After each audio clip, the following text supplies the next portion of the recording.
L'âme déclare, tandis que ma demeure déjà était en paix. Cette demeure de la sensualité est donc déjà dans la paix. Les passions sont domptées, les convoitises sont apaisées, les tendances calmées et endormies par le moyen de cette bienheureuse nuit de la purification des sens. Aussi l'âme est-elle sortie.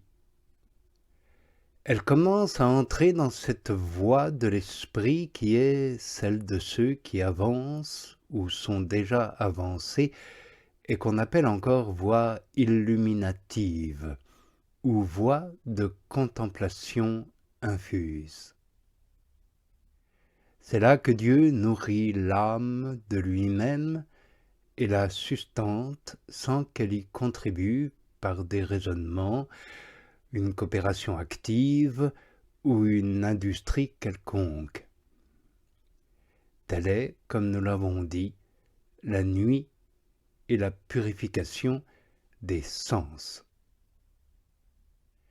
Cette nuit n'est pas atteinte par le grand nombre. Ce n'est ordinairement que le petit nombre qui y entre et qui doit arriver plus tard à la nuit plus profonde encore de l'esprit, afin de parvenir jusqu'à l'union d'amour avec Dieu. Ceux qui s'y trouvent ont d'ordinaire de douloureuses tribulations et tentations dans les sens. Cette épreuve dure longtemps, mais elle se prolonge plus chez les uns que chez les autres. Et cela indépendamment de la volonté personnelle. Quelques-uns sont assaillis par l'ange de Satan qui est un esprit de fornication, qui trouble leur sens par de fortes et terribles tentations, tourmente leur esprit par de scabreuses pensées ou leur imagination par des représentations tellement vives que leur tourment est pire que celui de la mort. D'autres fois, ceux qui sont dans cette nuit sont tentés par l'esprit de blasphème. Toutes leurs pensées sont traversées d'épouvantables blasphèmes. Leur imagination en est tellement frappée à certains moments qu'ils semblent presque les prononcer, et ils en éprouvent un cruel tourment.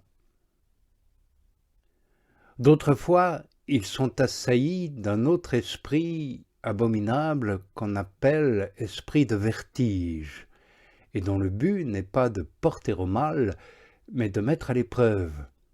Leur sens en est tellement obscurci qu'il est rempli de 1000 scrupules et de troubles paraissant indéfinissables. Aussi rien ne les satisfait, et ils sont impuissants, d'après leur jugement, à suivre le conseil ou l'avis des autres. Cette épreuve est l'une des plus terribles épines et l'une des plus grandes terreurs de cette nuit des sens.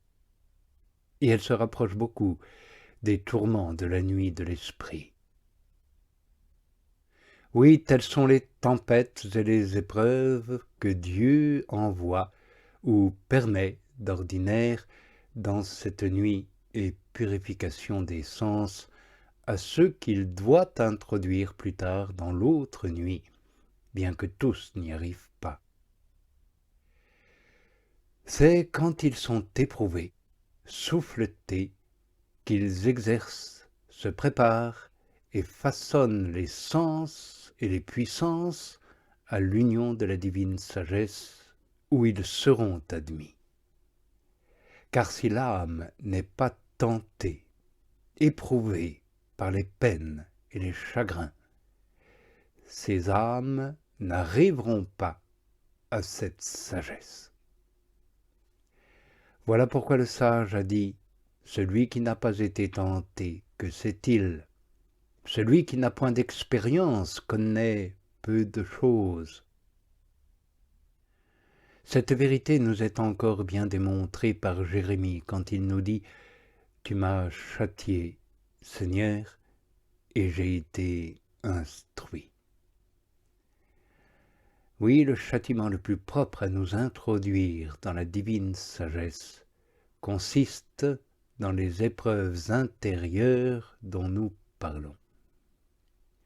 Elles sont celles qui ont le plus d'efficacité pour purifier les sens de toutes les satisfactions et de toutes les consolations auxquelles ils étaient attachés par leur faiblesse naturelle. Si l'âme est alors véritablement humiliée, c'est en vue de l'exaltation qui lui est réservée.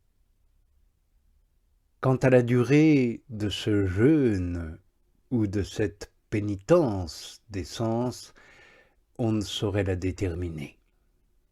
Tous ne sont pas soumis aux mêmes tentations ni aux mêmes épreuves.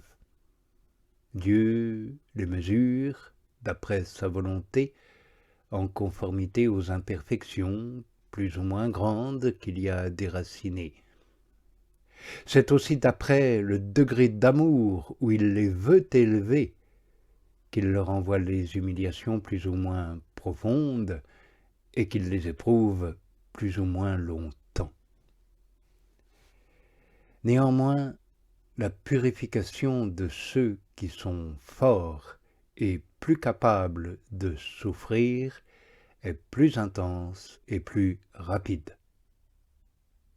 Quant à ceux qui sont d'un naturel plus faible, ils sont beaucoup moins éprouvés et tentés. Aussi restent-ils longtemps dans cette nuit des sens. S'ils reçoivent d'ordinaire quelques consolations sensibles pour qu'ils ne retournent pas en arrière, ils arrivent tard à la pureté parfaite. Quelques-uns n'y arrivent jamais sur cette terre. Ils ne sont complètement ni dans cette nuit, ni en dehors d'elle. Voilà des âmes qui ne monteront pas plus haut ici-bas, mais pour qu'elles se maintiennent dans l'humilité et la connaissance d'elles-mêmes, Dieu les exerce durant quelque temps ou quelques jours au milieu des sécheresses et des tentations, tout en les soutenant de temps en temps pour qu'elles ne perdent pas courage et ne retournent pas aux plaisirs et ambitions mondaines. Il est d'autres âmes, plus faibles encore, que Dieu semble comme abandonner ou délaisser pour les stimuler à l'aimer. Car sans ces marques de froideur, elles n'apprendraient jamais à se rapprocher de lui. Quant aux âmes qui doivent passer à ce bienheureux et sublime état de l'union d'amour, si rapidement que Dieu les élève, elles restent d'ordinaire très longtemps dans les sécheresses et les épreuves, comme l'expérience le démontre. Mais à présent, il est temps de commencer à parler de la seconde nuit, qu'est la nuit obscure de l'esprit. Lors de la prochaine évocation, nous montrerons à quelle époque de la vie spirituelle elle commence. Mais à présent, il est temps de clore les évocations concernant la nuit obscure des sens. Et nous allons donc commencer à parler de la seconde nuit, qu'est la nuit obscure de l'esprit. Lors de la prochaine évocation, nous montrerons à quelle époque de la vie spirituelle elle commence.